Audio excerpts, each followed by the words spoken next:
You navigate the online world every single day, don't you? It's this incredible space of connection, boundless information, a true global village right at your It fingertips. really is amazing when you think about it. But let's be honest, sometimes that village feels less like a cozy community and more like, well, a battleground, a relentless torrent of hostility and vitriol. It makes you wonder, what truly makes online spaces turn so toxic? Hmm.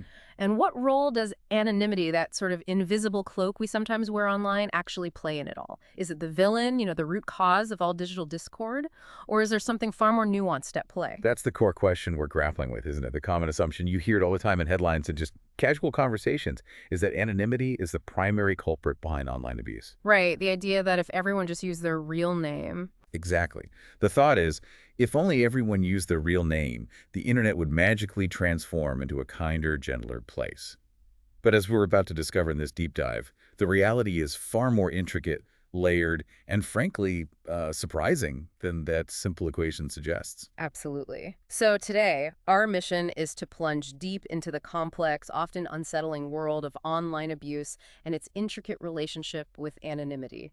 It's a topic that really demands a careful, evidence-based look, moving us beyond those simplistic narratives. Yeah, we need to get past the easy answers. To guide us, we've pulled from some incredibly insightful sources. Our primary text is a comprehensive UK government report titled Abuse and Anonymity, gov.uk. And what's great about that one? What makes this report particularly powerful is that it didn't just review existing academic evidence, it also conducted extensive direct interviews with victims who've suffered abuse, with perpetrators who've engaged in it, and crucially, with individuals who actually rely on anonymity for their safety and self-expression.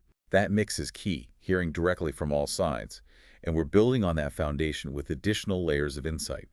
We'll be integrating findings from a fascinating study on algorithmic flagging systems deployed on Wikipedia. Ah, the AI angle. Right, which offers a unique look at how artificial intelligence can impact fairness and bias in content moderation. Plus, we'll draw from the troll, slang Wikipedia entry, which provides a comprehensive, almost historical look at the phenomena of trolling, from its very definition as an individual act to, quite surprisingly, the alarming reality of state-sponsored actions. State-sponsored trolling. Wow. Okay. So our ultimate goal for you today is to move beyond the headlines and explore these surprising facts, challenge some of those deeply ingrained assumptions we just mentioned, and truly understand the profound human impact of online abuse. We want to get to the why. Exactly. We'll uncover the multifaceted reasons why people behave the way they do online, explore how platforms are attempting or sometimes failing to manage this problem, and shed light on why stripping away anonymity isn't the simple catch-all solution many people still believe it to be. So let's unpack this complex issue, shall we? Let's do it. To begin, let's get a clear handle on what we even mean by online abuse. Because as the gov.uk report meticulously details, it is far more than just someone being meaner online. Right, it's not just rudeness. It's not a monolithic concept. It's a vast, diverse spectrum of behaviors. These behaviors vary wildly in who they target, how they're delivered, whether through DMs, public posts, even manipulated images, and their apparent intent. Yeah, the intent part is crucial. That intent could range from a spontaneous desire to hurt someone to outright threats or even a calculated effort to perpetuate a specific ideology or narrative. And critically, the report emphasizes that these different forms of abuse cause varying degrees of actual harm to the recipient. That's an essential distinction. The report identified 4 distinct categories of abusive behaviors, each with its own characteristics and impact. The first type is what they term reactive, angry, or one-off abuse. Okay, reactive, so like spur of the moment. Often, yeah. It's often spontaneous, immediate, and typically characterized by ad hominem attacks, Right. Personal insults rather than substantive arguments. Consider Jody, for example. She runs an Instagram blog focused on body positivity and anti-racism. Right. And she regularly faces comments like, "Oh, just die," or more specifically, "You're fat and happy, just die," in response to her photos. This is a direct, often unprovoked personal attack fueled by an immediate burst of anger or prejudice. Just awful. Vicious. It is. Similarly, Kat, who works as an adult content creator and promotes her work online, frequently receives intensely offensive comments about her appearance, her intelligence, or her sexual behavior. These reactions are often instant, reactive, and driven by an impulse to degrade. It's disheartening to hear how visceral and immediate some of these attacks can be, but then it can escalate dramatically, right? moving from a single comment to something far more sustained, which sounds genuinely terrifying. It absolutely can. And that brings us to the second type, sustained or obsessive abuse. This is much closer to what we would typically define as harassment, sometimes bordering on stalker-like tendencies. So not just a one-off insult anymore. No, this isn't a fleeting insult. It's a relentless campaign. Fiona, for instance, who advocates for LGBTQ+ rights and mental health, endured an ongoing tirade of abuse. Hmm. She received messages like, "We won't stop until you're dead sick," clearly indicating a persistent intention to intimidate and threaten. That's chilling. The intent is undeniable there. Undeniable. The report also details harrowing examples of doxing, where victims' private addresses or locations were publicly shared and then used in threatening messages. Bill, for example, received a message with a pin showing his workplace on a map, Oh, accompanied by the chilling threat. "Someone sent me a pin of where I worked on a map and said they were going to find me and kill me."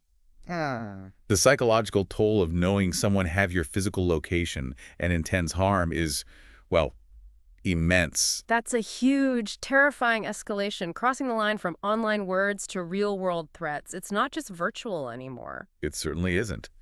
Angela, a trans woman who gained a substantial following on TikTok by openly sharing her journey, faced a particularly egregious example. An anonymous user shared her private address on a gossip platform, Oh, God. which then led to someone anonymously sending dog feces to her house. No, seriously. Yes. This demonstrates how quickly online abuse can manifest into deeply disturbing physical harassment, enabled and amplified by the information shared online. The fear and violation associated with such acts are profound. Wow. Just wow. And it's not always about direct personal attacks like that, is it? Sometimes the abuse is about pushing a specific agenda or ideology. Precisely. The third type of abuse identified is driven by ideology or an agenda. In these instances, the content is meticulously designed to promote a specific narrative, belief system, or political viewpoint, often with little regard for the impact on individuals. So the target might almost be secondary to the message? Sometimes, yeah. Lorraine, a 56-year-old white British woman, provides a clear illustration. She frequently uses social media to express her anti-immigration views, consistently perceiving her posts as sharing important truths, even when they contain overtly abusive or hateful rhetoric towards specific groups. Her primary intent isn't necessarily to personally attack an individual, but rather to propagate an ideology, and the abuse becomes a vehicle for that propagation. And finally, there's the abuse specifically intended to discredit or call out individuals. This sounds like a form of online vigilantism or policing almost. It can absolutely feel that way, and it's deeply insidious. Perpetrators in this category actively target individuals they deem to be on the wrong side of a cultural argument. Bill, who we heard from earlier, vividly described a prevalent policing accounts culture online. Policing accounts, what does that entail? He recounted being messaged and accused of supporting the Holocaust simply for following someone who had posted a perceived anti-Semitic tweet years ago. Just for following someone. Years ago. Exactly. Bill emphasized the terrifying potential consequences, stating, "A bad action on my part could lose me my career. It's terrifying." This type of abuse, driven by a desire to enforce a particular social or political orthodoxy, can feel particularly threatening, risking reputations, livelihoods, and fostering a pervasive climate of fear, where people are afraid to openly engage or even associate with others online for fear of being called out. What stands out to me, hearing all this, is that this isn't random. The research consistently shows that certain groups are disproportionately targeted.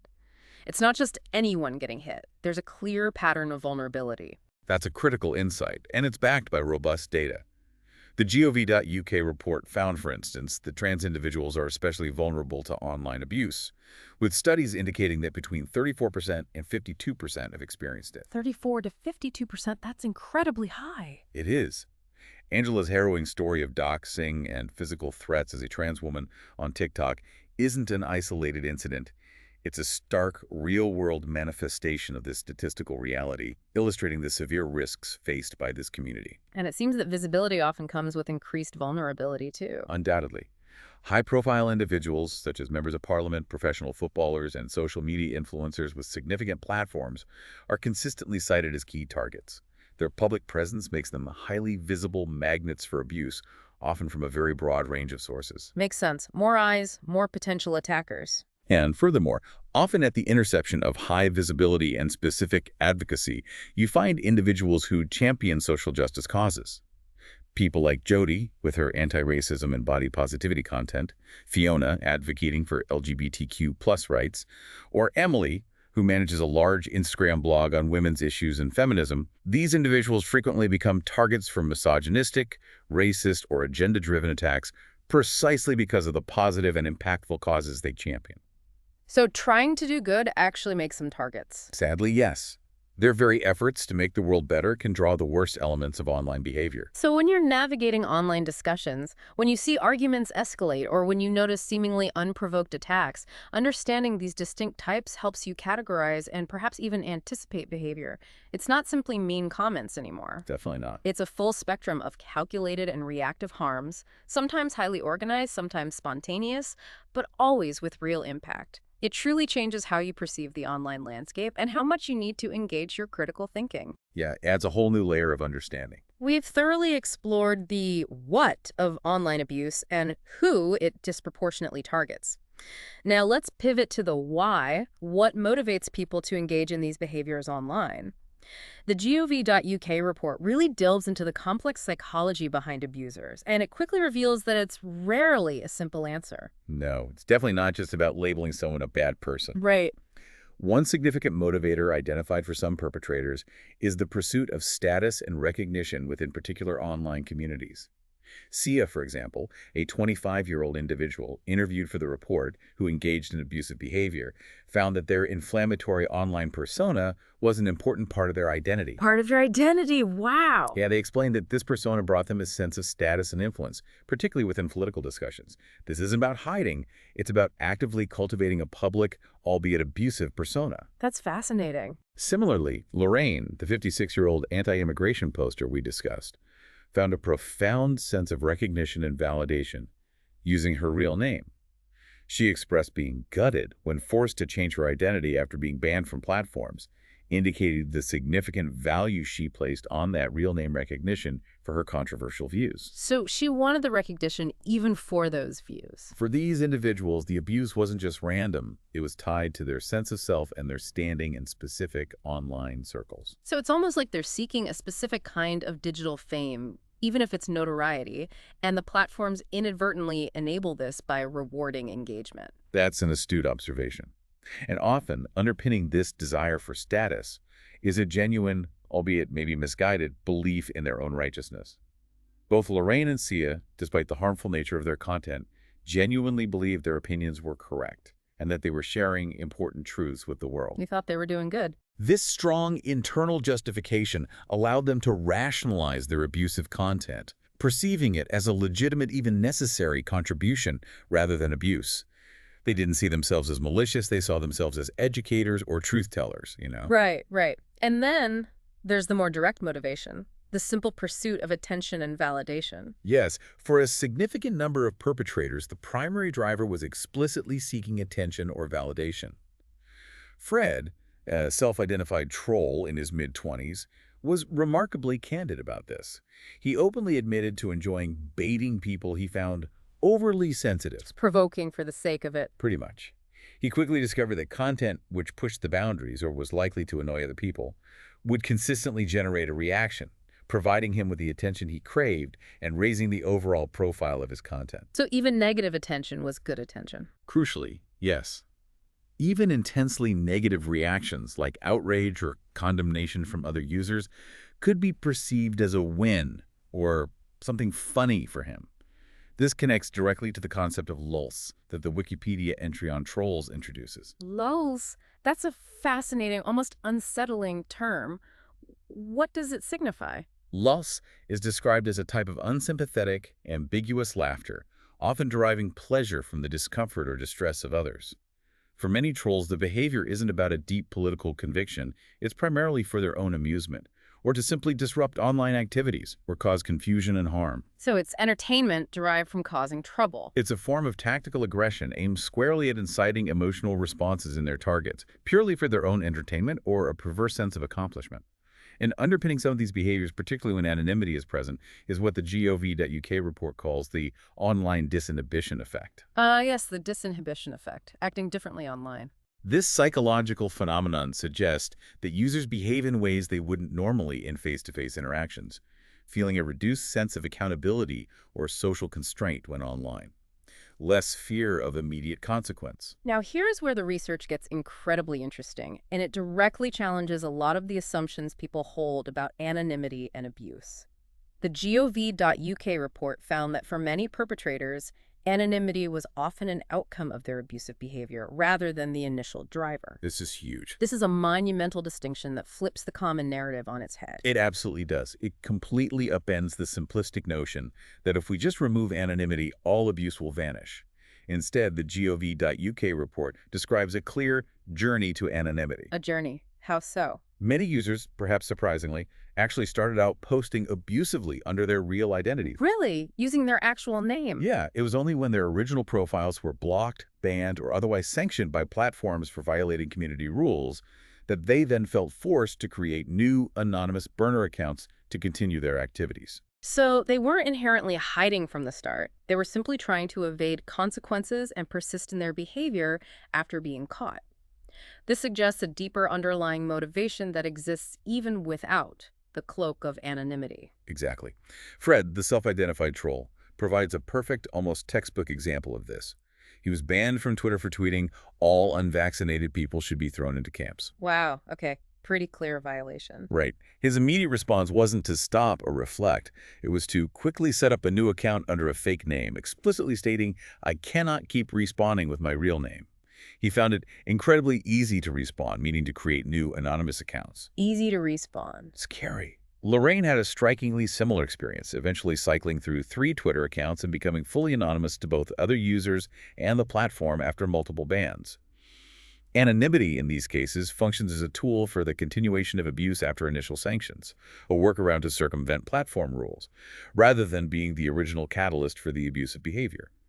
It highlights the persistence of the underlying intent. And this leads us directly to the concept of disposable accounts, which I imagine are a huge pain for platforms to manage. They are indeed. These burner accounts have very specific, identifiable characteristics. They're typically newly set up, often lack any personal pictures, have very few or no followers, and utilize unidentifiable usernames. Bare bones profiles. Exactly. Critically, their anonymity isn't just to other users. They often employ burner emails, making them anonymous to the platform itself, effectively masking the true identity of the person behind them. Their very nature is disposable, designed to be used for a short period before being abandoned or banned, only for a new one to quickly spring up in its place. Like digital whack-a-mole for moderators. Pretty much. But even with these seemingly anonymous accounts, it's quite remarkable that victims sometimes have a strange, almost intuitive sense of who's behind them, isn't it? It is, and it speaks to the repetitive nature of some abuse.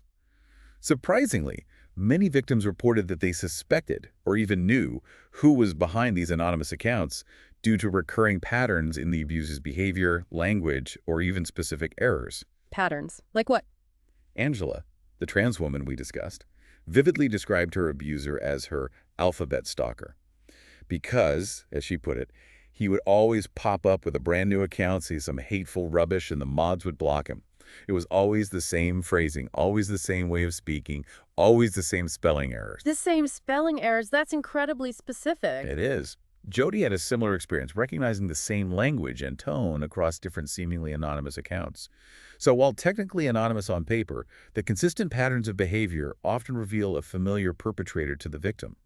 The psychological familiarity of the abuse can be as damaging as the technical anonymity. And it's worth noting that not all anonymous accounts are these burner types, are they? Some are more established. That's an important distinction. Some abusers actually utilize well-established pseudonymous accounts that have built a reputation and a significant following over time. These users tend to be far more careful to avoid violating platform guidelines. Because they have more to lose. Precisely, because they have a greater investment and more to lose if their established account is sanctioned, unlike a disposable burner account that can be easily recreated. This highlights a spectrum of anonymity and motivation. This all points to a larger, more systemic issue, doesn't it? The gov.uk report also suggests that platform design itself might inadvertently be fueling some of this fire. It's not just about individual malicious actors. This is a really insightful and crucial point. Social media platforms, by their very nature, are engineered with reward mechanisms, things like likes, follower counts, shares, and algorithmic amplification. all designed to incentivize engagement and content creation. Yeah, the engagement metrics. However, the report found that these very mechanisms can inadvertently incentivize and amplify abusive behaviors. They even provide a powerful visual diagram illustrating what they call the cycle of abuse. Walk us through that cycle, because it sounds like a self-reinforcing loop that many users might unknowingly be participating in. It's a vicious cycle indeed. It often begins when a victim shares abuse they've received on their own profile. This can be done for a variety of reasons: to seek support, to expose the abuser, to vent frustration, or to raise awareness. Okay, step one, sharing the abuse. The second step is that the victim then receives increased engagement from other users, often well-intentioned expressions of sympathy, outrage, or solidarity. Right, people rally around. This surge in engagement, however, triggers the platform's algorithms, which are designed to push engaging content. In the third step, this causes both the victim's original post and the abuser's content, which is now part of the discussion, to reach significantly more people. Ah, so the algorithm boosts it because it's getting attention. Exactly. And in the final distressing step, this amplified exposure often means the victim receives even more abuse as the content spreads to new potential perpetrators or draws in existing ones. So the very design meant to foster connection, community, and engagement can inadvertently create a feedback loop that perpetuates and amplifies harm, where both perpetrators, seeking attention, and victims, seeking support or validation for their experience, can, through no fault of their own, play a part in amplifying the abusive content itself. That's a real mind shift. Precisely. Right. It clearly illustrates how this system can become self-reinforcing. It's a critical realization that anonymity isn't always the root cause, but often a tool for persistence after initial sanctions. And the platforms we engage with daily, with their intricate engagement metrics, might be unknowingly making the problem worse by inadvertently rewarding the very behaviors we seek to eradicate. Yeah. This isn't just about labeling individuals as bad people. It's about acknowledging problematic systems, perverse incentives, and the complex interplay between human behavior and technological design. This brings us to another critical, often overlooked aspect of this entire conversation: the vital protections that online anonymity actually offers. While it's so frequently linked to abuse and public discourse, the GOVD UK report makes it abundantly clear that anonymity is a crucial tool for safety, expression, and community for a vast number of vulnerable individuals.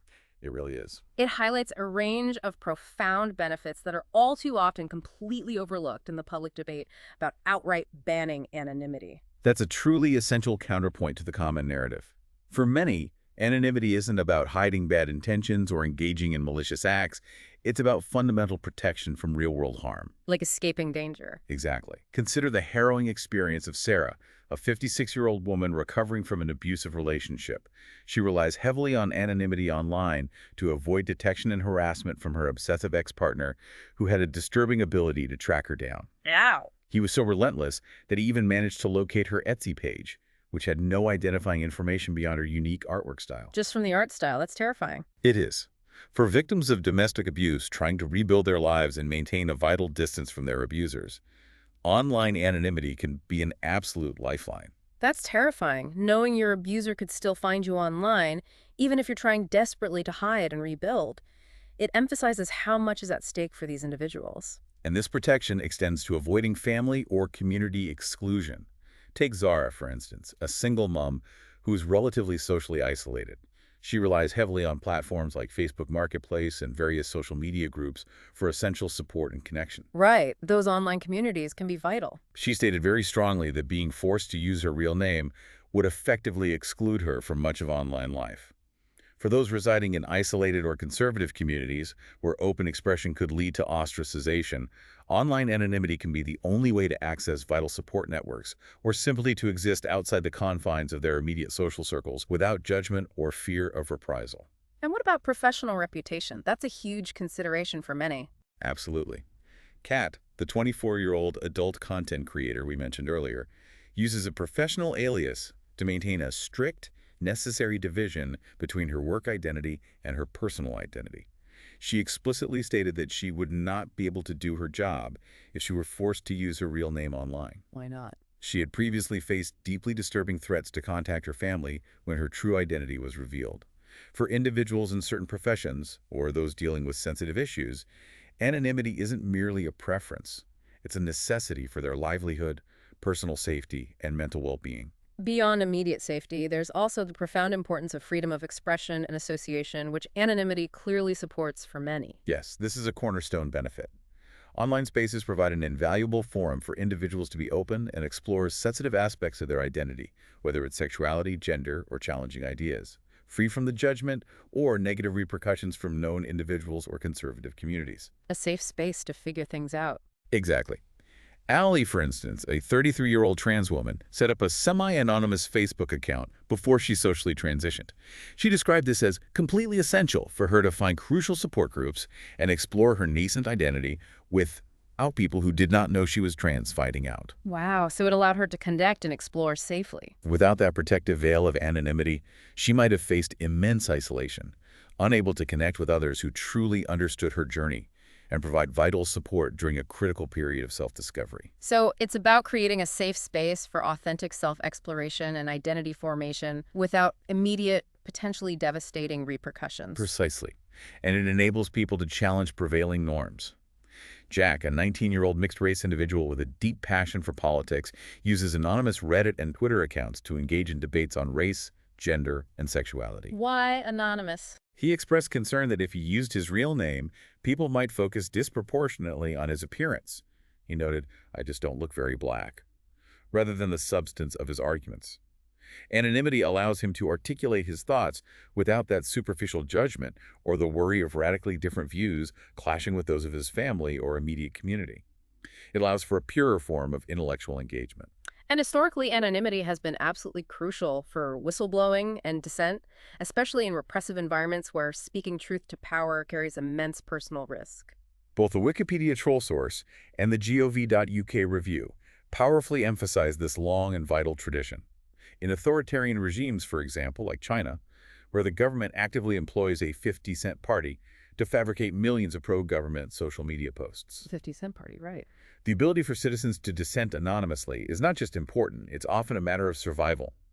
Anonymity provides an essential shield for those who challenge authority or expose wrongdoing, protecting them from severe retribution, imprisonment, or worse. So it's literally life-saving in some contexts. It can be. Furthermore, anonymity offers an enabling environment for people to form relationships and seek crucial support for issues often shrouded in social stigma, such as drug addiction, certain chronic illnesses, or experiences of sexual abuse. It creates a space for honesty, vulnerability, and genuine connection that might be utterly impossible in their offline lives. It's abundantly clear how invaluable anonymity is for these vulnerable groups, providing safety and a voice. But I still wonder, do these individuals who rely on anonymity for protection still find themselves targeted by abuse? It would be a cruel irony if their shield isn't always perfect. They absolutely do, and it is a cruel irony. Many of the individuals who rely on anonymity for safety and protection still, paradoxically, receive anonymous abuse. So the anonymity doesn't stop them getting abused. No. Jay, for instance, a 21-year-old who actively used an anonymous account to debate racist comments he encountered online, still received hurling abuse from other anonymous users in his direct messages. He described how perpetrators would send anything they could think of that they felt might offend someone. So, anonymity does not make one immune to abuse. So it's not a perfect shield then? No, it's not an impenetrable shield.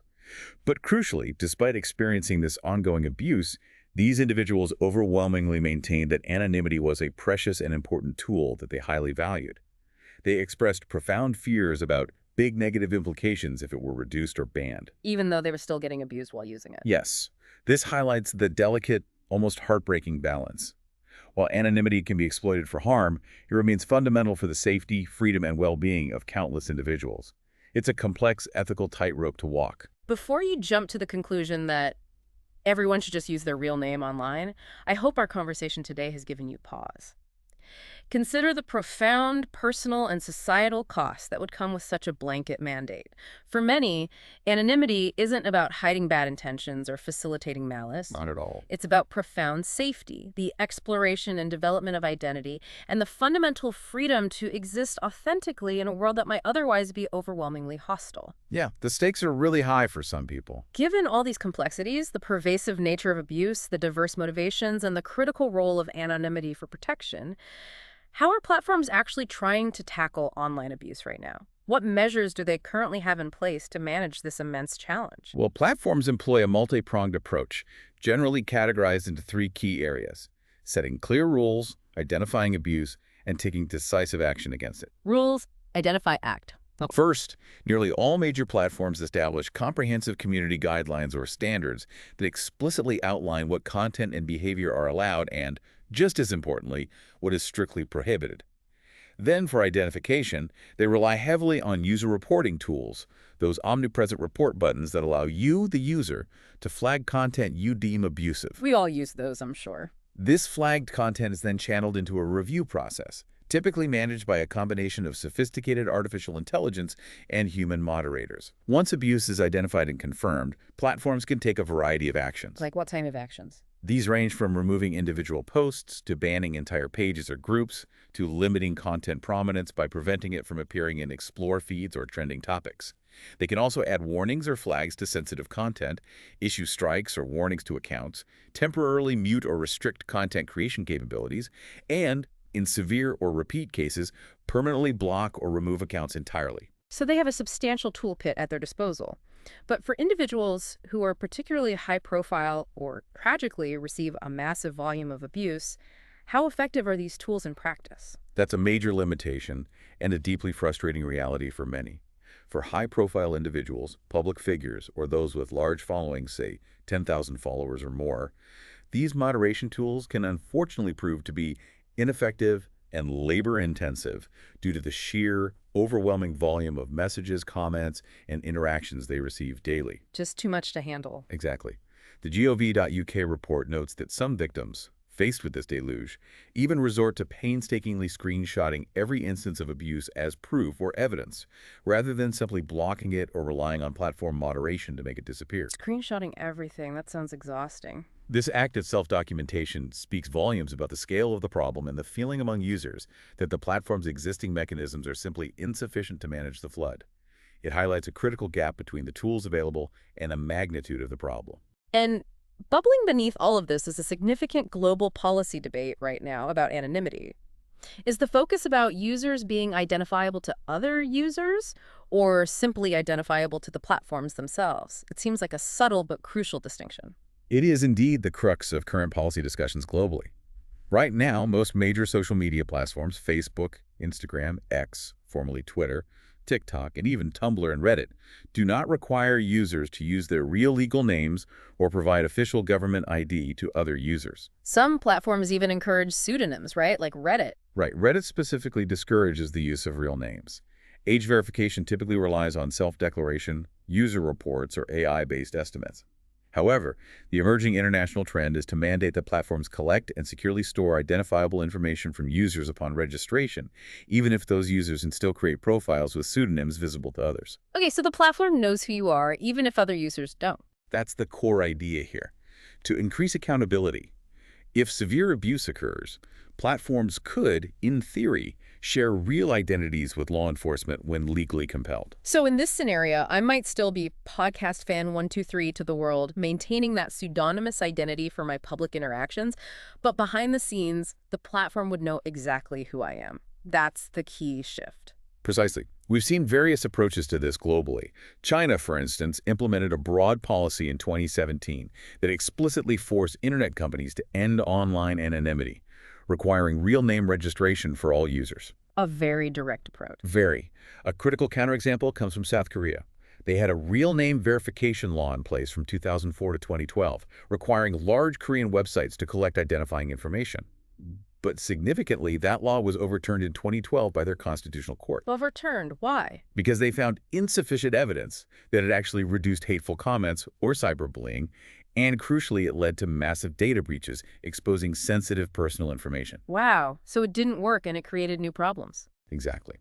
This provides a powerful, real-world lesson that simply removing anonymity for platforms does not automatically solve the problem of abuse and can introduce significant new risks. That's a huge piece of empirical evidence against the effectiveness of a real name approach, highlighting both its failure to curb abuse and its potential for severe unintended consequences like data breaches. It truly is a vital case study often overlooked. Despite South Korea's experience, other countries are still exploring similar measures. Australia, for example, is planning to make social media companies responsible for collecting and storing identifiable user information.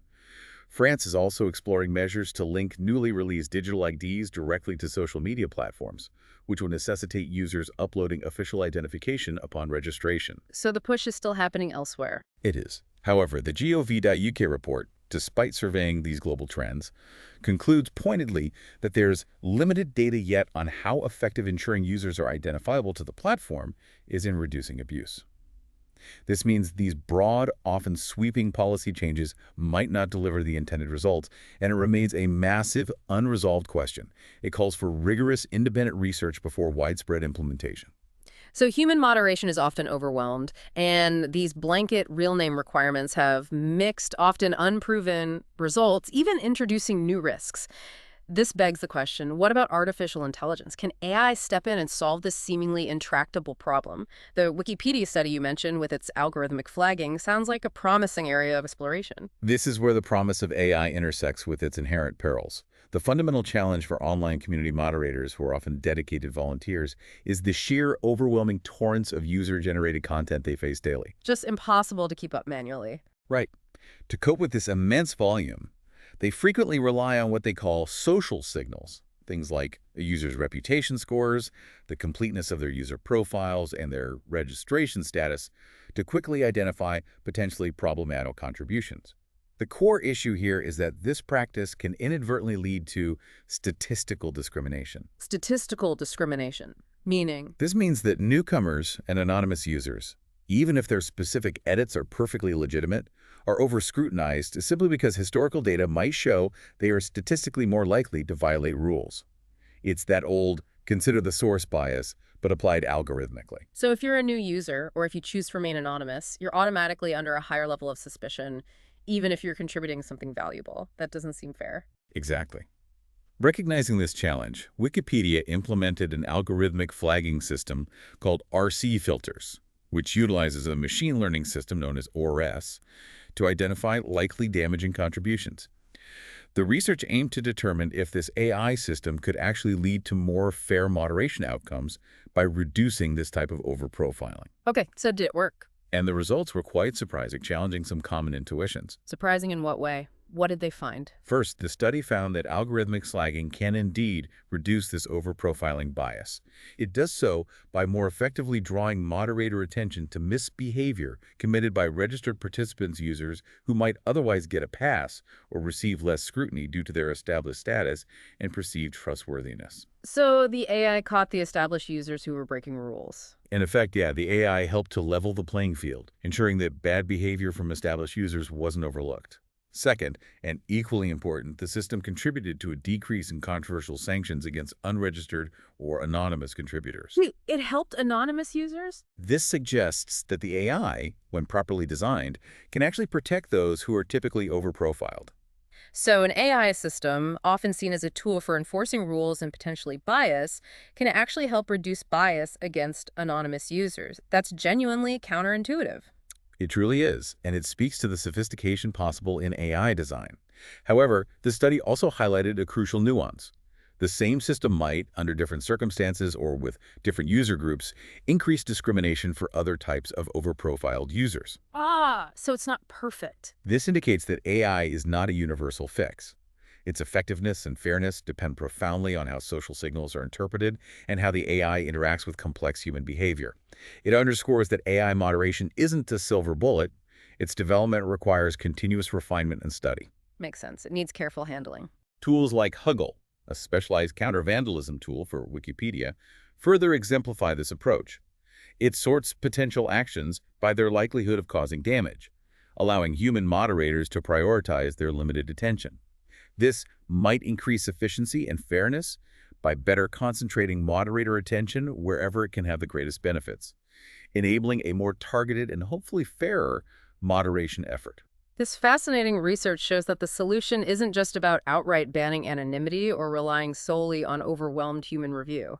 Instead, it suggests that a thoughtful, nuanced integration of AI, coupled with a deep understanding of its potential biases and a commitment to continually studying its impact, might be the more effective path forward. It's definitely pointing towards a hybrid approach. It's a complex dance between human intuition and algorithmic efficiency, recognizing that even AI can replicate, or sometimes even exacerbate, existing societal prejudices if not carefully managed. Absolutely. Constant vigilance is needed. All right, let's shift our focus now to the phenomenon of trolling. It's a term we use frequently, maybe even throw around casually, but its meaning and scope have evolved so dramatically over time. From the Wikipedia source, how do we define a troll in its modern, multifaceted context? In contemporary online slang, a troll is clearly defined as a person who posts deliberately offensive or provocative messages online. The key here is the intent. It's not just to be rude, but specifically to provoke intense emotional responses, to manipulate perceptions, or to simply cause confusion and harm. So deliberate provocation is the core. Yes, it's distinct from a simple disagreement or an angry outburst. There's usually a calculated element. The motivation, as we touched on earlier, is often rooted in the troll's own amusement, driven by that concept of lulz, that unsympathetic, often ambiguous laughter derived from others' distress. Right, the lulz, getting enjoyment from others' reactions. This behavior is a form of tactical aggression, aimed squarely at inciting emotional responses and ultimately adversely affecting the target's well-being. And anonymity clearly plays a significant, almost enabling role for these individual trolls, doesn't it? Yes. For many trolls, there's an insistent need for anonymity. This cloak allows them to engage in behaviors they would almost certainly never replicate in professional, public, or face-to-face settings due to social repercussions. They wouldn't dare say it to someone's face. Often not. Furthermore, the effectiveness of trolling often hinges on the target's lack of anonymity. This allows trolls to exploit and disclose real-life attachments, interests, and vulnerabilities of their targets, often through insidious acts like doxing. Using the target's openness against them. Precisely. Psychologically, experts suggest that anonymity can contribute to what's called de-individuation, or decreased self-evaluation, which then fuels that disinhibition we discussed, leading to aggressive online behavior, sometimes referred to as flaming. However, it's also worth noting that some researchers argue that trolling can also be a form of normative behavior, expressing the shared social identity of a specific user group, almost like an inside joke or a shared cultural practice within a subcommunity. So sometimes it's about group identity, not just individual malice. It can be, yeah. It adds another layer of complexity. What's truly alarming is how trolling has evolved beyond just individual mischief or subculture. It's now moved into sophisticated, organized, and even state-sponsored operations, reaching a truly global scale. Absolutely. The Troll Wikipedia article expands significantly on this, illustrating a spectrum. It introduces the particularly insidious form known as concern trolls. Concern trolls. Sounds deceptive. It is. This is where a person participates in a debate as an actual or potential ally who simply has some concerns they need answered, but in reality they are a critic feigning concern to subtly undermine an opposing position. Pretending to be on your side just to sabotage. Exactly. This tactic was notably used in the Israeli fluoridation debate, describing efforts to advance agendas by misrepresenting facts and disparaging opposing views under the guise of legitimate inquiry. It's a highly sophisticated form of psychological manipulation designed to sow doubt and division. And it appears that even high-profile political figures are now openly engaging in what is characterized as trolling. That blurs the lines significantly. It absolutely does. The boundaries have blurred considerably, and the term has entered mainstream political discourse. Donald Trump, for instance, famously earned the moniker troll-in-chief for his prolific use of Twitter to denigrate his political opponents and spread misinformation. Right, that term was everywhere. More recently, Elon Musk has openly embraced the title, even calling himself Chief Troll. This illustrates how what was once a fringe online behavior has become a deliberate communication strategy, utilized by powerful figures to provoke, distract, and shape narratives, often by leveraging controversy and outrage. And it seems the far right has truly mastered this as a recruitment strategy, specifically targeting certain vulnerabilities. Yes, that's a significant observation. Groups like the Proud Boys and influential figures such as Tucker Carlson and Joe Rogan have been described as mastering the art of trolling as a far-right recruitment strategy. They often prey on male insecurities and what's termed gender anxiety to attract followers. How does that work? This involves a tactical use of provocative, often offensive, and emotionally charged content designed to resonate with a specific audience, validating their grievances and drawing them into a particular ideological sphere. It's a powerful and often successful form of online radicalization. But the most alarming evolution has to be the rise of state-sponsored operations. This is a completely different level of organized, strategic trolling that impacts international relations. It truly is a geopolitical challenge. Take China's infamous 50 Cent Party. This government entity reportedly creates an astonishing 440 million pro-government social media posts annually. 440 million. Yes.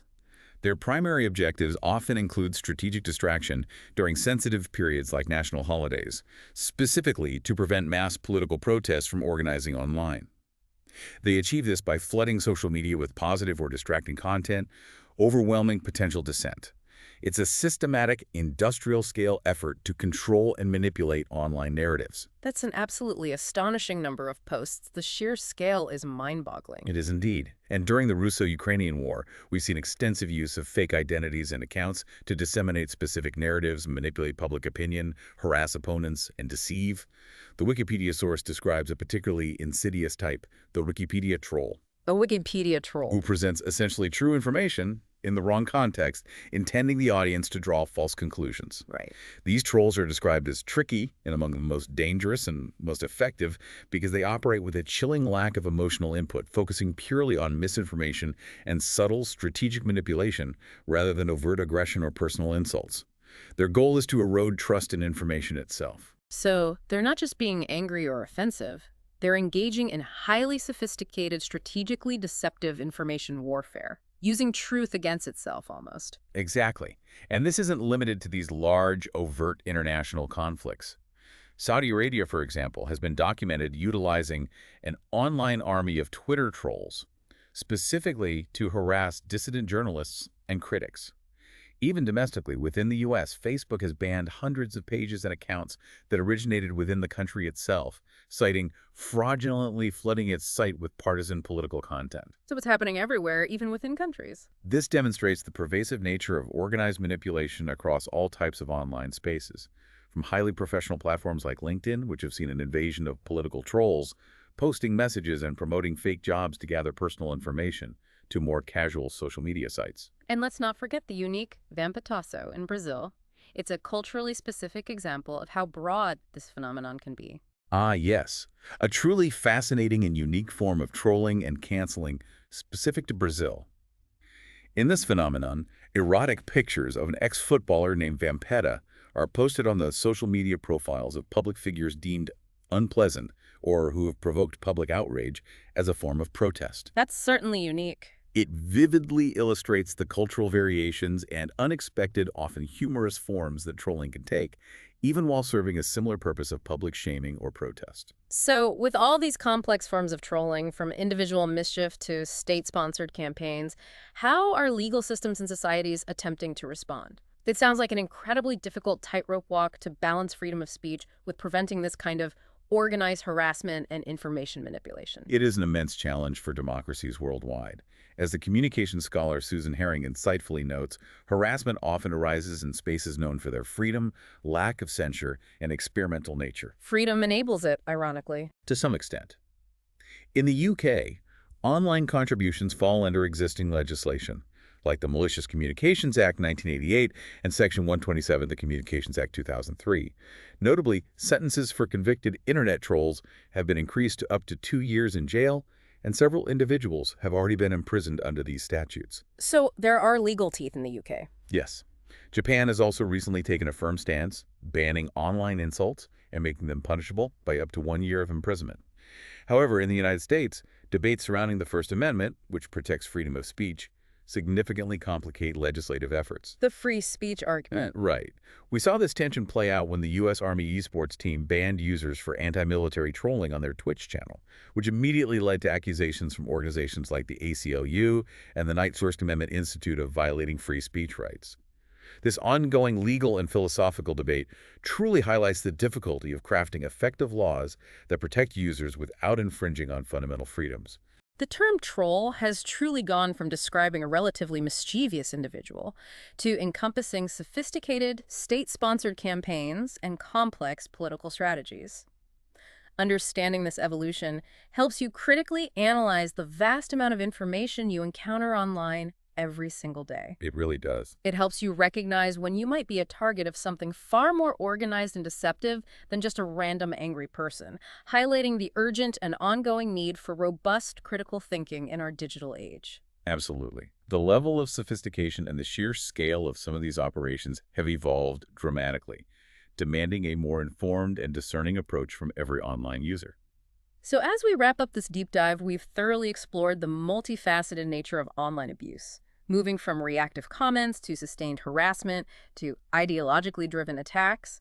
We've seen that anonymity, while frequently blamed as the sole cause of online toxicity, is often, perhaps counterintuitively, an outcome of abusive behavior for perpetrators seeking to evade sanctions and continue their harmful actions. Yeah, that journey to anonymity was a key finding. And we've also acknowledged how social media's own design, with its pervasive engagement metrics, can inadvertently fuel and amplify these cycles of abuse. But critically, we've also highlighted the profound and often life-saving benefits of online anonymity for vulnerable individuals seeking support, safety, and authentic self-expression.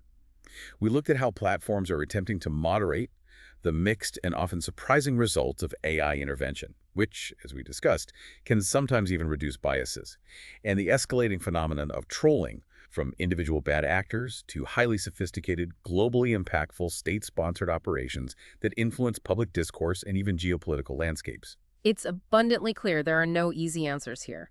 The relationship between online abuse and anonymity is a delicate, complex balance between protecting fundamental freedoms and ensuring online safety for all. It really is a balancing act. Simple, blanket bans on anonymity, while seemingly straightforward, could have devastating unintended consequences for those who rely on it for their well-being, potentially silencing the most vulnerable voices online and exposing them to real-world harm.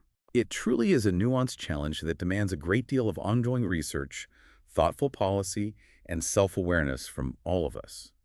The information we've explored today should prompt us all to think more deeply and critically about our own online interactions and the systems we engage with.